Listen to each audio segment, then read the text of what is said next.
Maghreb Orient Express, bienvenue à toutes et à tous avec nous sur le plateau de MOE sur TV5 Monde. Ananda Devi, merci d'être avec nous, bienvenue.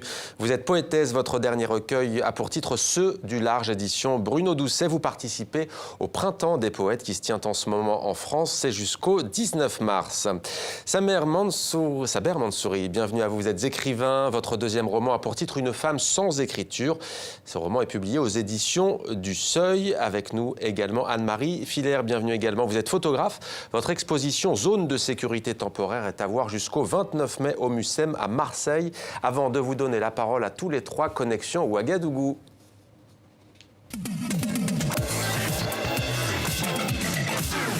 Connexion Ouagadougou où l'on retrouve Lise-Laure Etial, envoyée spéciale de TV5 Monde au Burkina Faso.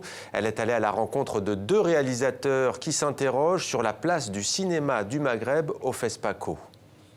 Depuis la création du FESPACO en 1969, le cinéma du Maghreb a toujours été représenté au FESPACO, mais cette représentation reste faible au vu de la production de ce cinéma.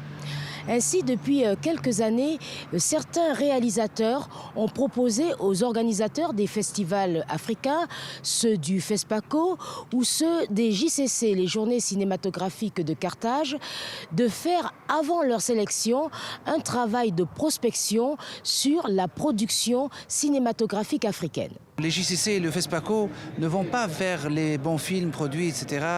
Et ils ne font pas une prospection. Ils attendent que les gens inscrivent leurs films. Ça influence beaucoup la présence du cinéma maghrébin au FESPACO. Il y a plus de cinéma arabe au JCC, il y a plus de cinéma subsaharien au FESPACO. Un festival qui se respecte doit avoir le mieux, la meilleure production, les films les plus intéressants dans chaque session qu'il organise. Pour d'autres réalisateurs, la faible représentation du cinéma maghrébin au FESPACO s'explique aussi en partie par l'absence d'une politique culturelle du cinéma à l'échelle nationale. À l'indépendance de l'Algérie, en 1962, avec à peu près 8 millions d'habitants, nous avions 450 salles en Algérie. Actuellement, nous sommes 42 millions d'habitants et on a 10 salles. Il y a quelque chose qui cloche. Donc le FESPACO devrait pouvoir se prononcer sur cette problématique, dire « Ah non, attendez, c'est bien parler de cinéma, mais n'oublions jamais qu'il y a un marché à conquérir, à établir, à densifier ». Cette année ici au FESPACO, sur les 20 films sélectionnés en compétition long métrage, seulement 5 venaient du Maroc, de l'Algérie et de la Tunisie. Les réalisateurs maghrébins durant ce FESPACO ont rappelé qu'il était impératif d'encourager une meilleure circulation du film africain sur tout le continent pour approcher l'Afrique du Nord de l'Afrique subsaharienne. Et sachez que c'est le film Félicité du cinéaste franco-sénégalais Alain Gomis qui a remporté les Talons d'Or de ce FESPACO 2017. Le réalisateur marocain Saïd Khalaf qui s'est vu, lui, décerner les Talons de bronze pour son film Un mille dans mes chaussures. Voilà pour le cinéma, la poésie à l'honneur aujourd'hui dans MOE avec vous, Ananda Devi. Ceux du large, c'est donc le titre de votre recueil. On comprend très vite de qui il s'agit. Dans les barques de feuilles mortes, ils portent à bout de fatigue les enfants de leur faim, faim F-A-I-M. Pourquoi ce chant de fraternité dédié aux réfugiés, Ananda Devi? Je pense que c'était une urgence. Bien sûr, c'est un thème qui me tient à cœur, y compris dans tous mes romans où chaque personne est sur une faille fragile entre différents mondes.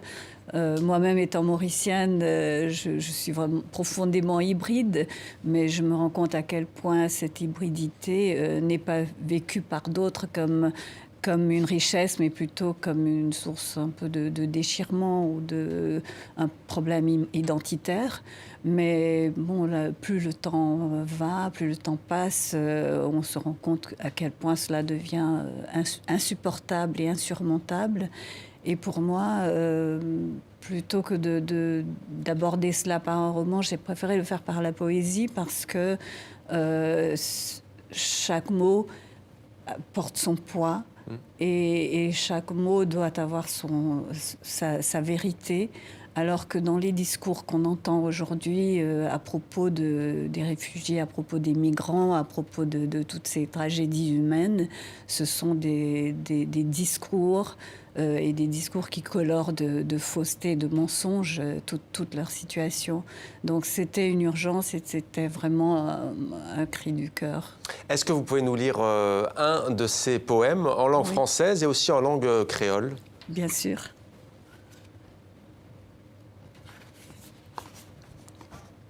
Les pieds sont si lourds quand on quitte son pays, même meurtri, même vieilli. Les pieds sont si lourds de cette boue à l'odeur de métal, à l'odeur de soufre, la semelle figée par la mémoire, les jambes brisées par le passé. Qu'est-ce qui te retient ici qui ne soit déjà perdu? Pourquoi tes yeux se tournent-ils sans cesse vers ces rivages hostiles, vers les trous des tombeaux où à peine les tiens ont trouvé sépulture? Ventre alourdi, gorge étranglée, voix inerte, mains éteintes. Tu lui tournes le dos, mais aucun soleil ne sera pareil, ni aucune pluie. L'espace vide qui t'attend ne porte en lui aucun miracle. Tu détaches tes pieds de la boue et tu marches. Et pour la version créole.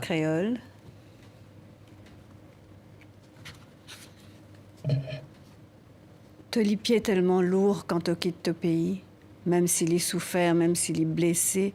Te lit pied tellement lourd et que la boue couleur l'acier qui sentit d'y-suif. Te lit pied prisonnier de mémoire, te la âme cassée par ton passé. Qui fait te reste là, allez, tout fin perdu. Qui fait te lisier continuer guette sa la côte en colère là, sa bande trou que te famille in trouve the tom. Te ventre lourd, te la gorge tranglée, te la voix teinte, te la main tremblée. Te tourne te les dos, mais aucun soleil pas pour reconnaître toi, et aucun l'appli. Zis en l'espace vide, puis attends-toi, aucun miracle. Te riste les pieds depuis la boue, et te masser. Pourquoi, Nanda Devi, avez-vous fait le choix d'écrire ces poèmes en français, en créole, mais aussi en anglais, en 3 langues? D'abord, je les ai écrits en français. Ouais. Et puis, comme j'étais aux États-Unis pour parler d'une traduction d'un de mes romans, il m'a semblé que c'était en octobre de l'année dernière, donc avec tout ce qui se passait pour les élections, etc., je me disais que c'était aussi une occasion de lire ces poèmes. Et donc, je les ai traduits j'ai commencé à les traduire en anglais. Et il m'a semblé que la réception par rapport au public qui venait m'écouter était particulière, qu'il y avait là un débat ou une conversation plutôt à ouvrir, un échange. Et du coup, comme j'ai 3 langues, le français, l'anglais et le créole mauricien, je me suis dit que c'était un message que j'aimerais bien faire passer au plus large. Saber Mansouri, avant de parler de votre roman, peut-être une réaction, la poésie pour mieux mettre le doigt sur ce que vivent celles et ceux, effectivement, que l'on voit très souvent de loin, ceux du large? Bien évidemment, oui. Je pense que je suis assez sensible à cette lecture, je suis aussi assez sensible à ce livre, parce que je pense que nous sommes tout simplement en présence d'hommes qui essayent de survivre, donc d'hommes qui, de leur point de vue, les frontières ne sont pas leurs affaires, parce que les frontières, ce sont les États qu'ils mettent en place, parce que les frontières, ce sont les empires qu'ils mettent en place, etc. etc.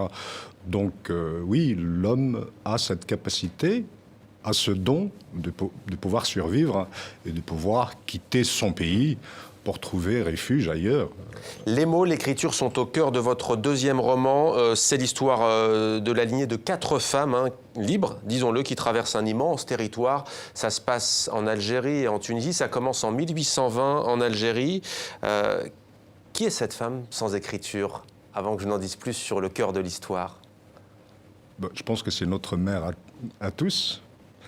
C'est la femme du commencement, c'est l'arrière-grand-mère de la mère de l'historien, mais je pense que c'est notre mère à tous, je pense que c'est notre patrie. Et cet historien, il est tunisien, il part vivre à Paris, il décide d'écrire les mémoires de sa mère qui, elle, est restée en Tunisie. Elle a peur que ce soit un récit qui trahisse sa vie, donc elle décide de lui écrire une lettre, une missive, pour le coup, disons-le, au vitriol. Pourquoi avoir voulu mettre cette lettre d'abord parce que l'histoire? Parce que ce fils, il se manifeste après 15 ans d'absence. Ouais. Quand on oublie sa mère pendant 15 ans d'absence, on revient pas vers elle pour lui demander ses archives. On revient vers elle pour lui demander pardon. On revient vers elle pour la prendre dans ses bras, pour pleurer. Et donc, la mère décide justement de répondre. Et cette réponse, assez violente, assez juste, assez verticale, permet d'écarter à la fois le fils ingrat et permet aussi d'écarter l'historien, parce que l'historien est incapable de toute façon d'écrire l'histoire des femmes silencieuses. Vous imaginez un instant Fernand Braudel en train d'écrire l'histoire des femmes silencieuses de France. Ouais. Et on se rend compte que cette affaire, ces femmes, on peut les décrire, les peindre plutôt par la poésie et par la littérature, par le roman. En tout cas, ça nous amène très loin en arrière à Sihem, l'aïeul, une esclave affranchie qui fabrique un certain chasse-mouche, pas n'importe lequel, celui qui va servir à la gifle contre le consul de France, la mouche du Dey d'Alger. Pourquoi est-ce que vous avez choisi cet événement qui, dit-on, je dis bien dit-on, parce que dans votre roman, c'est pas si évident que ça, a fait basculer l'histoire? J'ai voulu commencer en 1810, d'ailleurs, elle est née en 1810, ouais. bien avant cet épisode, ouais. bien avant 1830, donc pour éviter justement la date de référence de la colonisation française de l'Algérie. J'ai voulu commencer par cet épisode du chasse-mouche. Nous sommes en avril 1827. Le Dey d'Alger s'entretenait avec le consul de France, Pierre de Val, à propos de la dette française, parce qu'en fait, la France devait de l'argent à l'époque à l'Algérie, parce que l'Algérie fournissait du blé pour nourrir l'immense armée napoléonienne. L'entretien se passe mal et le Dey d'Alger, il frappe le consul, mais il se rend compte, en fait, le consul saigne vraiment, et il se rend compte que le chasse-mouche est trafiqué. Le chasse-mouche est trafiqué et le Dey décide donc d'envoyer ses hommes pour attraper, pour arrêter la femme qui... et c'est ça qui va donc conduire ces femmes à vivre ensuite un long mouvement. Exactement. Sachant que le chasse-mouche a quand même permis à cette femme d'être affranchie, parce que c'est une esclave en fait affranchie, et son acte d'affranchissement est une récompense en fait du Dey, parce que depuis que le Dey a entre ses mains ce chasse-mouche, il était tranquille, il n'y a plus de mouches qui tournent autour de lui, donc sa vie bascule à deux moments. Mais le second moment, c'est quand le Dey envoie ses hommes pour l'arrêter. Là, elle prend la fuite, et donc à partir de ce moment-là, on la suit, traversant cet immense pays qui est l'Algérie, la Tunisie, en fait, qui est le Maghreb. Voilà. Parce que pour moi, c'est un seul pays, c'est un pays, c'est pas deux pays. Voilà. Au-delà des frontières qu'on y a tracé, les frontières, voilà qui nous amène, Anne-Marie Filaire, à votre travail. Depuis plus de 20 ans maintenant, vous vous intéressez aux paysages, aux frontières, aux zones de démarcation. L'exposition, on le rappelle, s'appelle Zone de sécurité temporaire. C'est au Mucem à Marseille. Qu'est-ce qui vous a attiré vers le Moyen-Orient et ces lieux marqués par la guerre ? En fait, au départ, je partais pas pour photographier des pays en guerre, je partais pour des raisons personnelles. Ouais.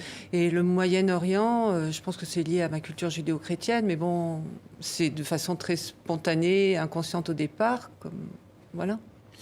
L'exposition revient donc sur votre parcours avec comme fil rouge donc des travaux en Israël et en Palestine de 1999 à 2007. En quoi, au fond, cette région du Moyen-Orient, cette région tourmentée, est-elle emblématique de ces zones que vous nous donnez à voir ? Je ne sais pas si elle est emblématique, mais c'est une région du monde où j'ai beaucoup voyagé, entre 1999 et 2014. Et j'ai travaillé pendant à peu près 10 ans en Israël-Palestine à faire des relevés de terrain au niveau des zones frontières, parce que c'est un pays qui a été bouleversé dans ses frontières. qui est toujours bouleversée d'ailleurs. Et puis j'ai voyagé au Yémen, au Liban, dans les pays du Golfe, dans tout un tas de régions, en Érythrée. Et pendant tout ce temps-là, j'ai pu aussi cerner mieux, moi, les frontières de ces pays. Et je me suis enrichie de tout ça. Et on fête d'ailleurs le centenaire de la déclaration Balfour, qui a des conséquences encore aujourd'hui dans cette région du Moyen-Orient. Alors Calandia, Bethléem, il y a aussi des colonies juives près de Jérusalem. On voit des structures qui apparaissent et d'autres qui disparaissent. Oui. En fait, au moment où j'ai fait ces relevés de terrain, j'ai commencé à faire des photos au moment où l'espace se fermait. Et je suis revenue régulièrement pendant 4 ans pour refaire les mêmes photos, pour montrer ces bouleversements, pour essayer de trouver des repères, d'en prendre, parce qu'effectivement, on se repérait plus bien. Les gens passaient plus par les mêmes routes. Il y a des bouts de murs qui se construisaient. Il se passait Calandia, des choses derrière. par exemple, là, entre Jérusalem et Ramallah, quand vous travaillez à Calandia, notamment en 2004, à ce moment-là, il n'y a pas encore le mur. Oui. En fait, dans les photographies que je présente au MUSEM, je pense que ce qui est important, c'est que c'est des images qui ont aujourd'hui disparu. Il y a des photos, des paysages comme celui de Calandia, effectivement, qui n'existent plus, où le mur s'est mis dedans. Quand on voit des photos aujourd'hui ou à la télé, où on voit ce checkpoint, ce mur complètement tagué, c'est ici. Eh bien, la photo que je montre au MUSEM, c'est une bande de terre avant la construction de ce mur. Mais je pense que dans l'inconscient collectif des gens, ces images sont importantes. En tout cas, elles ont beaucoup de sens. Vous arrivez aussi au Liban en 2006, en septembre, après la guerre. À ce moment-là, il y a encore beaucoup de reporters de guerre. C'est ainsi qu'on appelle ses confrères qui traitent de la guerre sur place. Qu'est-ce qui différencie, au fond, votre travail à vous, photographe, de l'approche journalistique ? On ne va pas chercher la même chose du tout. Même si je suis sur le même terrain parfois que les reporters ou les photojournalistes, je ne vais pas chercher la même chose. J'ai pas d'obligation de restitution. Je ne travaille pas dans le même temps. Moi, je m'installe dans la durée, si vous voulez. Donc, je suis sur le même terrain, mais je regarde autrement, je fais autre chose. Et d'ailleurs, loin de l'actualité, de ce qu'on appelle l'actualité chaude, vous découvrez aussi certaines choses. Par exemple, les portes. Alors là, on n'est pas dans ces zones à proprement parler. On va d'abord regarder ces photos des portes d'Alger, notamment. On précise qu'elles ne sont pas à l'exposition au MUSEM, mais nous avons fait le choix d'en parler. Pourquoi ces portes ? C'est après m'être intéressée aux paysages, aux frontières, je me suis intéressée à l'environnement des jeunes femmes dans le monde arabe, des jeunes. J'ai commencé à vouloir photographier leur chambre. C'est tout un grand projet artistique. Et finalement, je me suis mis à photographier des portes, parce que sur les portes, ces jeunes mettaient des signes qui parlaient d'eux. Et quand je suis arrivée en Algérie, d'abord je suis arrivée en Algérie par le Moyen-Orient avec des questions sur les révolutions. À cette époque, les révolutions étaient avaient lieu. Et, il y a un peu plus de 6 ans, en 2011. Voilà, en 2011 et 2012 en Algérie. Et j'ai été très frappée de voir que les gens vivaient derrière des portes blindées. Tous les appartements d'Alger, les portes de ces appartements sont blindées et j'étais très surprise de ça. Je trouvais ça déjà ces portes très belles esthétiquement parce qu'elles étaient personnalisées. Et pourquoi étaient-elles blindées alors ? C'est symptomatique des années de guerre civile et de pillage qui ont précédé. Mais pour moi, ces portes parlaient de l'enfermement, parlaient de l'environnement de ces populations très jeunes. Et c'est une façon aussi dans mon parcours de parler de cette incapacité à vivre et à parler de ces jeunes dans certains pays arabes. De l'omerta qui entoure certains sujets. Partons maintenant à Beyrouth, à la découverte de la fondation Aïchti, qui expose des œuvres qui font écho à l'arrivée de Donald Trump au pouvoir aux États-Unis. Ça s'appelle Good Dreams, Bad Dreams, American Mythology. C'est jusqu'au 1er avril. Reportage Wissam Sharaf. À l'entrée nord de Beyrouth, face à la mer, ce bâtiment abrite la fondation Aïchti. Un musée, mais avant tout un concept. Car à l'intérieur, l'espace est dévolu à moitié à une galerie marchande de luxe, tandis que l'autre moitié abrite la collection d'art contemporain de son fondateur, Tony Salamé. Un homme d'affaires prospère qui ne se lasse pas de faire découvrir ce lieu pas comme les autres à des visiteurs des 4 coins du globe. On peut visiter la fondation, on peut déjeuner, on peut faire une séance de sport. Donc notre idée surtout, c'est de créer un endroit de vie, un endroit où les gens peuvent faire cette expérience où la meilleure partie de cette expérience est certainement de se trouver devant une toile. Des toiles et pas des moindres, car ici, les œuvres de Julian Schnabel côtoient celles d'Urs Fischer ou de Jan Vaux. Et dans un pays aussi instable politiquement que le Liban, l'obtention de ces œuvres de la part des artistes tient à elle seule de la performance. Au début, certainement, on a commencé à collectionner, même s'il y a un fil conducteur, mais on ne se rend pas compte de ce qu'on est en train de faire, jusqu'au moment où on a un curator ou un conservateur qui nous aide et qui nous organise un peu les idées. On se rend compte que ça a vraiment une âme. L'exposition actuelle, intitulée Good Dreams, Bad Dreams, est un portrait au vitriol de l'Amérique contemporaine.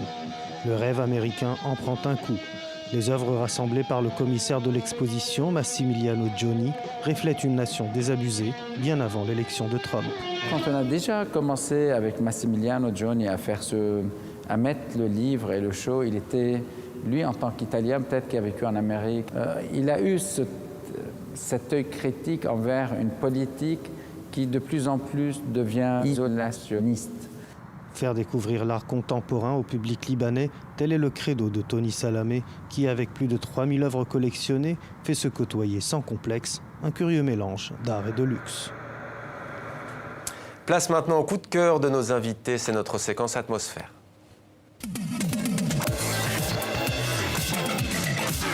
Saber Mansouri, vous avez choisi le livre Une ligne dans le sable, le conflit franco-britannique qui a façonné le Moyen-Orient. C'est signé James Barr, édition Perrin. Pourquoi ce choix?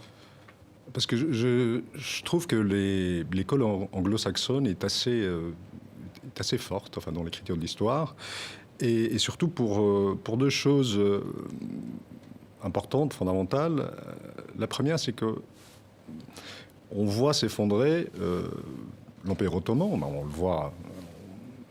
Et puis, deuxième chose, on anticipe, on voit l'effondrement qui vient, l'effondrement du Moyen-Orient, du monde arabe, du monde islamique, un effondrement qui constitue l'immense douleur politique du XXe siècle, du début du XXIe siècle. Et puis, il y a des moments presque romanesque dans ce livre. Je pense particulièrement à cette rencontre entre Lloyd George et Clémenceau, le 1er décembre 1918. Le premier dit « Je veux Mossoul ». Clémenceau répond « D'accord ». Il enchaîne « Je vais Jérusalem », Clémenceau, il dit « D'accord ». Voilà, c'est pour ces raisons-là, je pense que on voit comment ça résonne encore aujourd'hui avec ce à quoi l'on assiste. Ananda Devi, vous avez opté pour le film « Moi » de Daniel Blake, de Ken Loach, cinéaste écossais, récompensé par une Palme d'Or au Festival de Cannes 2016. Qu'est-ce qui vous a séduit dans ce film ? C'est un film dont on ne sort pas indemne. C'est vraiment un réquisitoire, mais d'une manière tellement humaine, tellement profonde, contre à la fois l'État providence qui est supposé aider les personnes qui n'ont pas d'emploi, supposé les aider, les familles démunies, et en même temps mettre en place un système insidieux pour les faire sortir. Inique, ouais. Et c'est fait avec tant de cœur et tant d'âme que... Une fresque sociale de solidarité aussi. Vraiment, et on y lutte contre l'ordre établi. D'ailleurs, l'ordre établi, les femmes luttent dans votre roman Saber Mansouri contre cet ordre établi. Anne-Marie Filaire, vous avez choisi un autre film dont on parle beaucoup d'ailleurs aujourd'hui en France en pleine campagne électorale pour la présidentielle. Il s'agit de Chez nous, du cinéaste belge Lucas Belvaux. Pourquoi ce film ? Eh bien, c'est le dernier film que j'ai vu au cinéma. Il m'a beaucoup plu, beaucoup touché. Il se passe dans le nord de la France.